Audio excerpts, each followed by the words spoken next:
ഷമേ, കോട്ടയത്ത് ഫെബ്രുവരി 28 ഷൈനിയും 2 കുഞ്ഞുങ്ങളും ആത്മഹത്യ ട്രെയിനിന് മുന്നിൽ ചാടി മരിക്കുകയായിരുന്നു.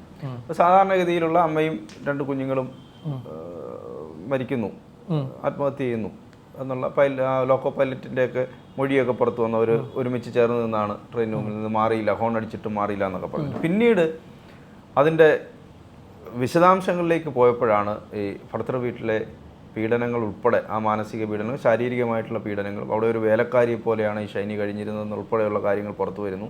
ഈ നോബി ലൂക്കോസ് എന്ന് പറയുന്ന ഭർത്താവിനെതിരെ ആരോപണങ്ങൾ വരുന്നു, അവരുടെ കുടുംബത്തിനെതിരെയും ആ കുടുംബത്തിലൊരു വൈദികനെതിരെയൊക്കെയുള്ള ആരോപണങ്ങളൊക്കെ വരുന്നു. അപ്പോൾ അങ്ങനെയാണ് അവരുടെ ആ പാവം സ്ത്രീയും കുഞ്ഞുങ്ങളും മരിച്ചത് നമ്മുടെ ഉള്ളിലൊരു നീറ്റലായി മാറുന്നത്. വൈദികന്റെ പേര് ബോബി. ഞാൻ പേര് പെട്ടെന്ന് അങ്ങ് വിട്ടുപോയി. പലപ്പോഴും അയാൾ അവർക്ക് ജോലിയൊക്കെ മുടക്കുകയൊക്കെ ചെയ്തു എന്നൊക്കെ പറഞ്ഞ് വാർത്തകൾ വന്നു. ഒരു ജോലിയൊക്കെ നോക്കാൻ പോയപ്പോഴൊക്കെ ഇദ്ദേഹമാണ് മുടക്കിയത്, ഈ വൈദികനാണ് മുടക്കിയതെന്നൊക്കെ പറഞ്ഞ തരത്തിലാണ് വാർത്തകളൊക്കെ വന്നത്. എന്തായാലും പുതിയ അതിൻ്റെ വിശദാംശങ്ങൾ ഇപ്പോൾ വരുന്നുണ്ട്. അതെന്തൊക്കെയാണ്? ഇത് കഴിഞ്ഞ ദിവസം ഞാൻ എൻ്റെ ചാനലിൽ ഈ വിഷയം നമ്മൾ സംസാരിച്ചിരുന്നു. അപ്പോൾ ഇതിൻ്റെ ഒരു പ്രശ്നമെന്ന് പറഞ്ഞു കഴിഞ്ഞാൽ, ഈ സ്ത്രീയെ എല്ലാ മേഖലയിലും വളഞ്ഞിട്ട് എല്ലാവരും ചേർന്ന് ആക്രമിച്ചു. എല്ലാവരും ഉണ്ട്. ശരിക്കും പറഞ്ഞു കഴിഞ്ഞാൽ ഈ ഭർത്താവിൻ്റെ പങ്ക്, അതുപോലെ തന്നെ സ്വന്തം വീട്ടിലേക്കാരുടെ പങ്ക്, വരുന്ന കഥകളൊക്കെ കേട്ട് കഴിഞ്ഞാൽ ഒരു സ്ത്രീയെ ഇങ്ങനെ ഇത്രത്തോളം ഉപദ്രവിക്കാൻ പാടുണ്ടോ? മാനസികമായി വല്ലാതെ തകർന്നു. പിന്നെ ഒരു സ്ത്രീ വീട്ടിൽ ഭർത്താവ് ഉപദ്രവിച്ചു, ഒരു കരുണയും ഇല്ലാതെ ഒരു വേലക്കാരിയെ പോലെ ഒരു 1.5 പതിറ്റാണ്ടോളം ആ സ്ത്രീയെ ഉപദ്രവിച്ചു. കഴിഞ്ഞ 9 വർഷമായിട്ട് മർദ്ദനമല്ലാതെ അതിന് കിട്ടാറില്ല. അവരെ പരിശോധിച്ച ഏറ്റുമാനൂർ ആശുപത്രിയിലെ ഡോക്ടർ പെട്ടെന്ന് തന്നെ നിമിഷ നേരം കൊണ്ടാണ് ഇൻറ്റിമേഷൻ പോലീസിന് കൊടുത്തത്. ചുങ്കത്ത് വിളിച്ച് അവിടെ ഇയാളുടെ ഇവരുടെ ഹസ്ബൻഡിൻ്റെ കൺസേൺ സ്റ്റേഷനിൽ വിളിച്ച് വിവരം അറിയിച്ചത്. ഇങ്ങനെ സ്ത്രീ വന്നിട്ടുണ്ട്, മർദ്ദനമേറ്റിട്ടുണ്ട്, ഇവർ ഗാർഹിക പീഡനമാണെന്ന് പറഞ്ഞ് അതിൻ്റെ അടിസ്ഥാനത്തിലാണല്ലോ പോലീസ് അവിടെ കേസെടുത്തത്. അത് കഴിഞ്ഞിട്ട് ഈ സ്ത്രീ വീട്ടിൽ വന്ന ശേഷം സ്വന്തം വീട്ടിലും ഇവർക്ക് നീതി കിട്ടിയിട്ടില്ലെന്നാണ് ഇപ്പോൾ വരുന്ന മൊഴി. സ്വന്തം വീട്ടിൽ ഇവർക്ക് നീതിയില്ല. ഞാൻ ഇവരുടെ പിതാവിൻ്റെ ഒരു ബൈറ്റ്, പിതാവിൻ്റെയും മാതാവിൻ്റെ ഒരു പ്രതികരണം കേട്ടു. അത് എന്തുകൊണ്ടാണ് അവരങ്ങനെ പ്രതികരിക്കുന്നതെന്ന് എനിക്ക് മനസ്സിലാവുന്നില്ല. സ്വന്തം മകൾ പോയി, ചെറുമക്കളായ 2 പേര് പോയി, അതും അതിദാരുണമായിട്ടുള്ള മരണം. അവരുടെ വീടിന് തൊട്ടരികിൽ, ഇവരുടെ വീടിൽ നിന്നും പുറത്തിറങ്ങിക്കഴിഞ്ഞാൽ ആദ്യം റൈറ്റിലേക്കുള്ള റോഡ്, ആ റൈറ്റിലേക്കുള്ള റോഡ് ഒരു 15 മീറ്റർ നടന്നു കഴിഞ്ഞാൽ ഇടത്തേക്ക് വീണ്ടും ഒരു റോഡ്. ആ റോഡ് നേരെ വരുന്നത് ഈ പാറോലിക്കൽ റെയിൽവേ ഗേറ്റിലാണ്. അതായത് ഇവരുടെ വീട്ടിൽ നിന്നും നടന്നു പോകാനുള്ള ദൂരം മാത്രമാണ് ഈ റെയിൽവേ ഗേറ്റ്. അവിടെയാണ് സ്വന്തം മകളും മകളുടെ മക്കളും ചതഞ്ഞരഞ്ഞ് പോയത്. ഇപ്പം നമ്മളൊക്കെ ആണെങ്കിൽ, മറ്റൊരു മാതാപിതാക്കളാണെന്നുണ്ടെങ്കിൽ ആ മേഖലയിലോട്ട് നോക്കാൻ പോലും അവരുടെ എന്താ പറയുക, അവർക്ക് പേടിയോടുകൂടിയായിരിക്കും. ഒരു ട്രെയിനിൻ്റെ ഒച്ച കേട്ട് കഴിഞ്ഞാൽ അവർക്ക് ഭയമായിരിക്കും. മറ്റൊരു മാതാപിതാക്കൾ മക്കളോട് സ്നേഹമുള്ളവരാണെങ്കിൽ പിന്നെ കടന്നു പോകുന്ന ട്രെയിനിൻ്റെ ഒച്ച ഈ പറയുന്ന പോലെ വേദനിപ്പിക്കും. എൻ്റെ ഒരു സുഹൃത്ത് വാഹനാപകടത്തിൽ മരണപ്പെട്ടു പോയ ആളാണ്. വാഹനാപകടത്തിൽ മരണപ്പെട്ടു പോയ ഒരു സുഹൃത്ത് എനിക്കുണ്ട്. അയാളുടെ ഇഷ്ടപ്പെട്ട പെൺകുട്ടിയും പിന്നീട് ആ ദുഃഖത്തിൽ മരിച്ചു. അവരുടെ അമ്മയ്ക്ക് ഇപ്പോഴും ഈ ഇടിച്ച വാഹനം കണ്ടാൽ പേടിയാണ്. ഇടിച്ച വാഹനം അവരൊരിക്കൽ ഈ പറയുന്ന ഇടിച്ച വാഹനം സ്റ്റേഷനിൽ കൊണ്ടുവന്ന സമയത്ത് ഈ മാതാവ് കണ്ടിരുന്നു. ഇപ്പോഴും അവർക്ക് ആ പേടിയാണ്. ആ വാഹനത്തെ കണ്ടു കഴിഞ്ഞാൽ അവർക്ക് ഇപ്പോഴും ഭയമാണ്. അവരധികം പുറത്തേക്ക് ഇറങ്ങാറ് അങ്ങനെയൊന്നുമില്ല. അത് ഈ മകൻ മരണപ്പെട്ടു എന്നുള്ളൊരു ദുഃഖം കൊണ്ട് ഇവർ സംസാരിക്കുന്നുണ്ട് കഴിഞ്ഞാൽ അയൽക്കാർ പോലും അങ്ങനെ, ഇവരുടെ അയൽക്കാരും വാർഡ് മെമ്പർ വളരെ വൈകാരികമായിട്ടാണ്. അങ്ങനെ സംസാരിക്കണം എന്ന് നിർബന്ധമൊന്നുമില്ല. എന്നാലും ആ വാർഡ് മെമ്പറുടെ വാക്കുകളിൽ വരെ വേദന നമുക്ക് മനസ്സിലാവുന്നുണ്ട്. ആ വാർഡ് മെമ്പറുടെ സ്ഥലത്തെ വാർഡ് മെമ്പറുടെ വേദന. അതും പോട്ടെ, ഈ ഭർത്താവായിട്ടുള്ള നോബിയുടെ വീട്ടിനരികിൽ താമസിക്കുന്ന അയാളുടെ അയൽക്കാർ വരെ ഈ ഷൈനിക്ക് വേണ്ടിയാണ് സംസാരിക്കുന്നത്. ഷൈനിയുടെ ബോഡി, ഷൈനിയുടെയും അലീനയുടെയും ഇവാനയുടെയും ബോഡി അവിടെ കൊണ്ട് ചെന്ന് ഇവരുടെ വീട്ടിൽ വെച്ചപ്പോൾ ഒരു മനുഷ്യൻ അങ്ങോട്ട് കയറാൻ ചെന്നില്ല. തൊട്ടടുത്ത വീട്ടുകാർ ഗേറ്റ് പൂട്ടിക്കളഞ്ഞു വണ്ടി പാർക്ക് ചെയ്യാതിരിക്കാൻ. ഇവരുടെ ഈ വരുന്ന വണ്ടികൾ ഒരെണ്ണം പോലും ഞങ്ങളുടെ മുറ്റത്ത് കയറണ്ട എന്ന് വിചാരിച്ചിട്ട് തൊട്ടടുത്ത വീട്ടുകാർ അവരുടെ ഗേറ്റ് പൂട്ടിയിട്ടു. അതാണ് അവിടെ സംഭവിച്ചത്. അത്രത്തോളം പ്രതിഷേധം ആൾക്കാർക്കും ഒക്കെ ഉണ്ടെന്നിരിക്കെ ഇവർ വളരെ കൂളായിട്ടാണ് സംസാരിക്കുന്നത്. അവർ 5000 രൂപയുടെ കപ്പ വിറ്റ കഥയൊക്കെയാണ് അതിനകത്ത് പറയുന്നത്. ഈ അച്ഛനും അമ്മയും 5000 രൂപയുടെ കപ്പ വിറ്റ കഥയൊക്കെയാണ് അവർ പറയുന്നത്. അപ്പോൾ അതെന്തുകൊണ്ടാണെന്ന് എനിക്ക് മനസ്സിലാവുന്നില്ല. അപ്പം ഞാനവരെ കുറ്റപ്പെടുത്തി സംസാരിച്ചില്ല. എനിക്ക് പക്ഷേ ഈ കാര്യമൊക്കെ ഈ അവരുടെ സംസാരം കേട്ടപ്പോൾ തന്നെ ഇന്നലെയല്ല, ഞാൻ തന്നെ എനിക്ക് പിന്നെ നമ്മൾ ഒരു അപകടം നടന്ന ഉടനെ അവരുടെ വീട്ടുകാരെ കുറിച്ച് പറയുക, അല്ലെങ്കിൽ അവർക്ക് ദുഃഖമില്ല എന്ന് പറയുക, അതൊന്നുമല്ല. ഇപ്പോൾ വന്നിരിക്കുന്നത് ഗുരുതരമായിട്ടുള്ള ഒരു ആരോപണം. ഇവരുടെ ഒരു ജോലി കളയിച്ചത് കുര്യാക്കോസ് എന്ന് പറയുന്ന ഇവരുടെ പിതാവാണെന്നാണ് ഒരു ആരോപണം വന്നിരിക്കുന്നത്. ഫ്രാൻസിസ് എന്ന് പറയുന്ന ഈ ഷൈനിക്ക് ജോലി കൊടുത്ത ഒരു ആള്, അതിലുള്ള ഒരു കെയർ ഹോം നടത്തുകയാണ്. അവിടെ ഈ അവശരായിട്ടുള്ള ആളുകളെ സംരക്ഷിക്കുന്ന ഒരാളാണ് ഈ കെയർ ഹോം നടത്തുന്ന ഫ്രാൻസിസ്. ഈ ഫ്രാൻസിസ് ഷൈനിക്ക് ഒരു ജോലി നൽകി. ഫ്രാൻസിസ് പറയുന്നത് പ്രകാരമാണെങ്കിൽ ഷൈനിക്ക് മറ്റുള്ളവരെക്കാൾ 1000 രൂപ കൂടുതൽ ശമ്പളവും നൽകി.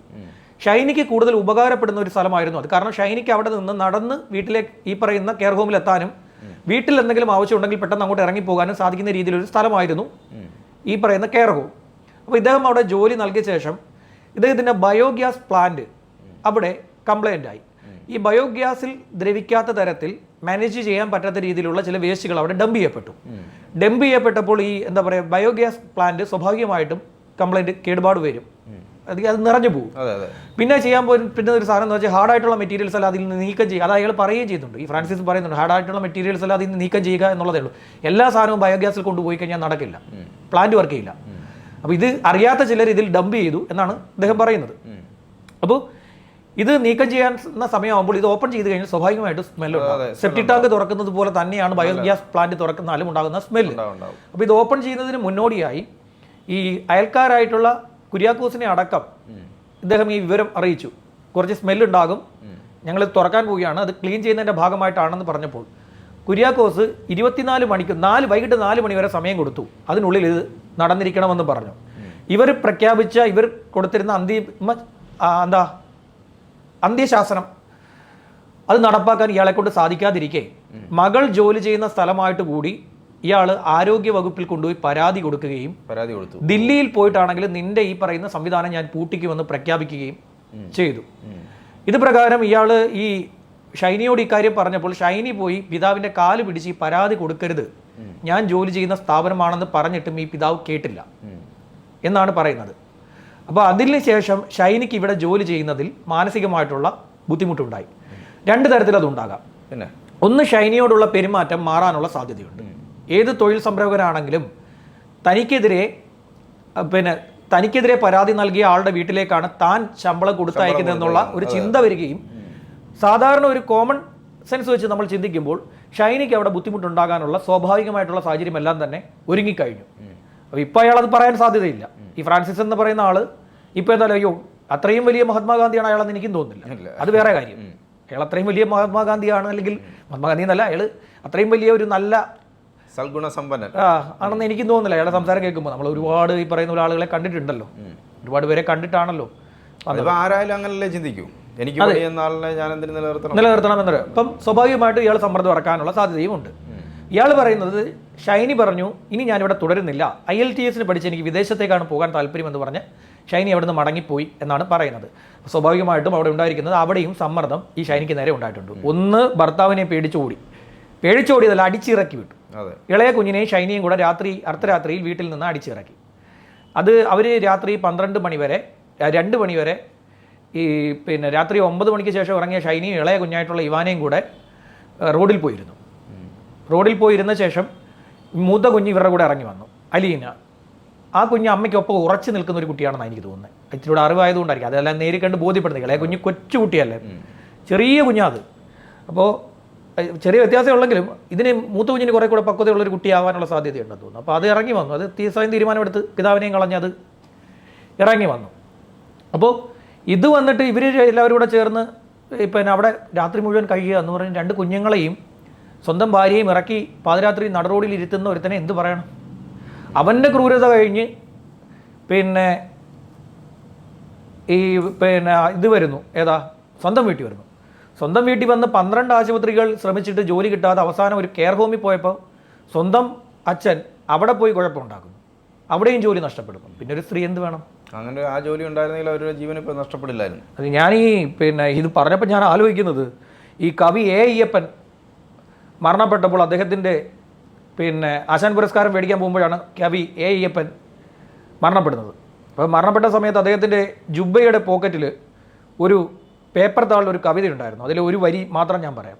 വേടൻ്റെ ക്രൂരത കഴിഞ്ഞു, റാന്തൽ വിളക്കിൻ്റെ ചുറ്റും എൻ്റെ രുചിയോർത്ത് 5-8 പേർ. അതായത് വേടൻ്റെ ക്രൂരത കഴിഞ്ഞു, അതും കഴിഞ്ഞിട്ട് റാന്തൽ വിളക്കിൻ്റെ ചുറ്റും എൻ്റെ രുചിയോർത്ത് 5-8 പേർ എന്നാണ് എഴുതി വച്ചിരിക്കുന്നത്.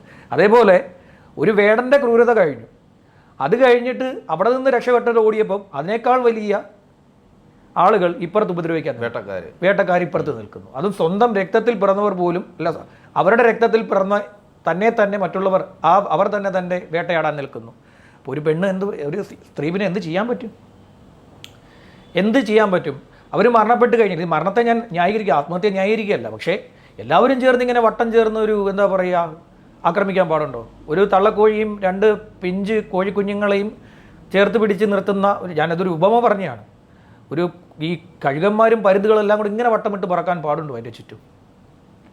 ഒരു പിന്നെ എന്ത് ചെയ്യാൻ പറ്റും? ഇത് ശരിക്കും പറഞ്ഞാൽ ഒരു പൊതുസമൂഹം മൊത്തത്തിൽ ഇവരെ ഉപദ്രവിക്കുക, പൊതുസമൂഹം എന്നല്ല, കുറേ ആളുകൾ സംഘം ചേർന്ന് ഉപദ്രവിക്കാൻ ശ്രമിക്കാറുണ്ട്. അപ്പോൾ ഞാൻ പഠിപ്പിക്കാൻ പോയിരുന്ന ഒരു സ്ഥാപനത്തിൽ ചെറിയ കുട്ടികളും പഠിക്കാൻ വരുന്നുണ്ടായിരുന്നു. നമ്മളവരെല്ലാം പഠിപ്പിക്കുന്നത്. ഇവരുടെ ഒരു പരാതി, ഒരിക്കൽ ഒരു അധ്യാപകനോട് ഒരു കുട്ടി പരാതി പറഞ്ഞു. ഇവനെ ഗോലി കളിക്കാൻ വിളിച്ചോണ്ട് പോകും ഇവരെല്ലാവരും കൂടെ. ഗോലി കളിക്കാൻ ഓരോരുത്തരായിട്ടാണ് ഓരോരുത്തർ ഒറ്റയ്ക്കാണ് ഇവർ കളിക്കുന്നത്. കളിച്ചിട്ട് ഇവരെല്ലാവരും കൂടെ ഇവനറിയാതെ അങ്ങ് ടീമായിട്ട് മാറും. എന്നിട്ട് ഇവനെ അങ്ങ് തോൽപ്പിച്ചിട്ട് ഇവനെന്താ പറയുക, ഇതിങ്ങനെ കൈ വെച്ച് കൊടുക്കണമല്ലോ, മുട്ടടിക്കുക എന്ന് പറഞ്ഞ പരിപാടി. ഇവരെല്ലാവരും ഇവൻ്റെ കയ്യിൽ വന്ന് അടിച്ചു കൊടുക്കും. ഈ കുട്ടിയുടെ കൈ മുഴുവൻ തെണുത്തിട്ടാണ് വരുന്നത്. ഇവരിത് ചെയ്യുന്ന പ്രവൃത്തി എന്താണെന്നറിയോ? മുറിഞ്ഞ ഗോലിയുണ്ട്, അത് വെച്ച് ഈ കളിക്കുന്ന ഗോലി ഉപയോഗിച്ചല്ല ഇവരെ അടിക്കുന്നത്. പൊട്ടിയ ഗോലി ഉണ്ടല്ലോ, അത് വെച്ച് അടിക്കുമ്പോൾ ഇവൻ്റെ കൈ മുറി. അപ്പം ഞാൻ അധ്യാപകൻ പറഞ്ഞെന്ന് ഞാൻ ശ്രദ്ധിച്ചു. ആ അധ്യാപകൻ എന്നോട് പറഞ്ഞു, അതായത് സംഘം ചേർന്ന് നിന്നെ അവർ ആക്രമിക്കാൻ ശ്രമിക്കുകയാണ്. സോ നീ എന്ത് വേണം? അതൊരു വലിയ കൂട്ടമാണ്, നീ അതിൽ നിന്ന് വഴിമാറി പോകണം. നിനക്ക് അവരെ ഒറ്റയ്ക്ക് നേരിടാൻ നീ നിൽക്കണ്ട. അതൊരു കളിയായിട്ടല്ല കുട്ടികൾ കാണുന്നത്, ഇവനെ ഉപദ്രവിക്കാനുള്ളൊരു മാർഗം. ശരിക്കും പറഞ്ഞാൽ എല്ലാവരും പലരാണല്ലോ കളിക്കുന്നത്. അപ്പോൾ എന്ത് വേണം? പലരും പലരായിട്ട് കളിക്കണ്ടേ? ഇവരെ മാത്രം ആക്രമിക്കാനുള്ളൊരു പദ്ധതിയായിട്ട് എടുക്കുക. അപ്പോൾ ഇങ്ങനെ സംഘം ചേർന്ന് ഒരാളെ ആക്രമിച്ചൊരു കഥയാണ് ഈ ഷൈനിയുടെ സംഭവത്തിൽ ഉണ്ടായിരിക്കുന്നത്. അപ്പോൾ ഈ ഫ്രാൻസിസ് പറയുന്ന പ്രകാരമാണെങ്കിൽ, ഫ്രാൻസിസ് പറയുന്നതിൽ ഒരു കാര്യമുണ്ട്. ഫ്രാൻസിസ് പറയുന്നതിൽ തെളിവുണ്ട്. ഫ്രാൻസിസ് ഇവർക്ക് ശമ്പളം കൊടുത്തിട്ടുണ്ട് 4 മാസവും. അതിൻ്റെ തെളിവ് അയാളുടെ കയ്യിലുണ്ട്. അപ്പോൾ ഷൈനി അവിടെ ജോലി ചെയ്തിട്ടുണ്ട്. ഷൈനി അപ്പോൾ എന്തിനവിടെ ജോലി വിട്ടു? ആ ജോലി വിട്ടുവിൻ്റെ കാരണത്തിൽ വളരെ വ്യക്തമാണ്. ഫ്രാൻസിസ് ആരോഗ്യവകുപ്പിന് കൊടുത്തിരുന്ന പരാതിയുടെ കോപ്പിയും പുറത്തു വന്നിട്ടുണ്ട്. അപ്പോൾ മകൾ ജോലി ചെയ്യുന്ന സമയത്ത് തന്നെ കുര്യാക്കോസ് ആരോഗ്യവകുപ്പിന് പരാതിയും കൊടുത്തു. നമ്മളൊക്കെ ആണെങ്കിൽ എന്താ ചെയ്യുക? സ്വന്തം മകള് ഈ പറയുന്ന പോലെ ആരുമില്ലാതെ അശരണരെ പോലെ വന്ന് നിൽക്കുന്ന സ്വന്തം മകൾ ജോലിക്ക് പോകുമ്പോൾ ആ ജോലി കളയാൻ പാടുണ്ടോ? അപ്പം എനിക്ക് തോന്നുന്നു ഈ നോബിയും കുര്യാക്കോസും എല്ലാവരും ഒരു നാണയത്തിൻ്റെ വശങ്ങളായി അവരെ മരണത്തിലേക്ക് തള്ളിവിട്ടു. എല്ലാവരും അതിൻ്റെ പങ്കുണ്ടോ എന്നുള്ളതാണ് അന്വേഷിക്കേണ്ടത്. നമ്മൾ പറഞ്ഞത് പ്രകാരമാണെങ്കിൽ അന്വേഷിക്കുക. നമ്മളിത് ശരിയാണെന്ന് പറയുന്നില്ല. നമ്മളൊരു ഇൻവെസ്റ്റിഗേഷൻ ഓഫീസറോ ആ കേസിലെ FIR എടുത്തിരിക്കുന്ന പോലീസ് സ്റ്റേഷനിലെ SHO ഒന്നും അല്ല. എന്നെപ്പോലെ പൊതുസമൂഹത്തിന് സംശയം ഉണ്ടാകാനുള്ള സാധ്യത ഉണ്ടാകാം എന്നാണ് എനിക്ക് തോന്നുന്നത്. എനിക്ക് തോന്നിയ സംശയം ഞാൻ പറഞ്ഞു.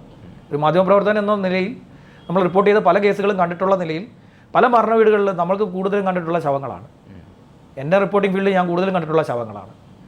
കണ്ടിട്ടുള്ളത് പ്രതികളെയും ഈ പറയുന്ന പോലെ കൊലപാതകവും ഒക്കെയാണ്. നമ്മളെ കലോത്സവത്തിനൊന്നും റിപ്പോർട്ട് ചെയ്യാൻ വിട്ടിട്ടുള്ളത്. കലോത്സവം റിപ്പോർട്ട് ചെയ്യാനൊന്നുമല്ല വിട്ടിട്ടുള്ളത്. പിഴുത മൊത്തം ഇങ്ങനെയുള്ള നമ്മൾ ഈ പൂമ്പാറ്റകളോടും പൂക്കളോടും ഒപ്പം കാട്ടാളന്മാരോടാണ് നമ്മുടെ മുന്നോട്ട് പോക്ക് ഉണ്ടായിരുന്നത്. അപ്പോൾ സ്വാഭാവികമായിട്ട് എന്താ സംഭവിക്കുന്നത് വെച്ച് കഴിഞ്ഞാൽ അങ്ങനെ ഒരുപാട് മരണങ്ങളും അതിൻ്റെ വേദനയും ഒക്കെ അനുഭവിച്ച മനുഷ്യരെയൊക്കെ നമ്മൾ ഒരുപാട് കണ്ടിട്ടുണ്ട്. അവരിൽ നിന്നൊക്കെ വ്യത്യസ്തരായിട്ടുള്ള 2 പേരായിട്ടാണ് എനിക്ക് ഇവരെ തോന്നിയത്. എന്ന് വെച്ചാൽ അവർ കരയുന്നില്ല, അവർ ദുഃഖിക്കുന്നില്ല എന്ന് പറഞ്ഞിട്ട് അവർ തെറ്റുകാരാണെന്നല്ല ഞാൻ പറഞ്ഞത്. എങ്കിലും അവരുടെ ഒരു മൊഴികളിൽ സംസാരത്തിൽ ചില പ്രശ്നങ്ങൾ ഉള്ളവരായിട്ട് തോന്നി. മാത്രമല്ല മകൾ ജോലി ചെയ്യുന്ന സ്ഥാപനത്തിൽ ജോലി ചെയ്യുന്ന സമയത്ത് തന്നെ സ്ഥാപനത്തിനെതിരെ പരാതി കൊടുത്താൽ മകളുടെ ജോലി നഷ്ടപ്പെടുമെന്നുള്ള ബോധം കുര്യാക്കോസിന് ഉണ്ടായിരിക്കുമല്ലോ. 2 കുഞ്ഞുങ്ങളെ വളർത്തേണ്ടവരാണല്ലോ അവർ. അപ്പോൾ എല്ലാ മേഖലയിലും അവരെ അടിച്ചമർത്തപ്പെട്ടപ്പോഴായിരിക്കാം അവർ ആ ഒരു അവസ്ഥയിലേക്ക് എത്തപ്പെട്ടതെന്നാണ് എനിക്ക് തോന്നുന്നത്. ഏതായാലും ആർക്കും ഈ ഗതി ഉണ്ടാവാതിരിക്കട്ടെ. ശരി.